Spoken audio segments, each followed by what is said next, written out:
संभल हिंसा के 3 महीने बाद संभल कितना बदला है, आइए आपको बताते हैं। संभल जिले में 48 स्थानों पर पुलिस चौकियों का निर्माण हो रहा है।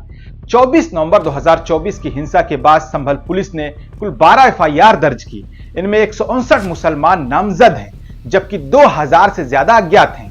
पुलिस अब तक 80 मुसलमानों को जेल भेज चुकी है। कुल 6 एफआईआर की जांच पूरी करते हुए पुलिस ने पिछले दिनों कोर्ट में चार्जशीट दाखिल की। बाकी एफआईआर में जांच चल रही है। इसमें एक एफआईआर संभल के सपा सांसद बर्क पर भी है। 5 मार्च 2025 को संभल कोतवाली क्षेत्र के रहने वाले एक बुजुर्ग मुसलमान एसपी बिश्नोई के पास पहुंचे।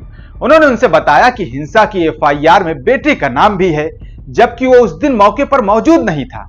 इस पर एसपी बिश्नोई ने बताया कि सिर्फ वही लोग घरों से भाग रहे हैं जो इस हिंसा में शामिल थे। पुलिस ऐसे लोगों के घरों पर लगातार दबिश दे रही है। संभल के एसपी बिश्नोई ने कहा कि संभल जिले में 38 स्थानों पर पुलिस चौकियों का निर्माण चल रहा है।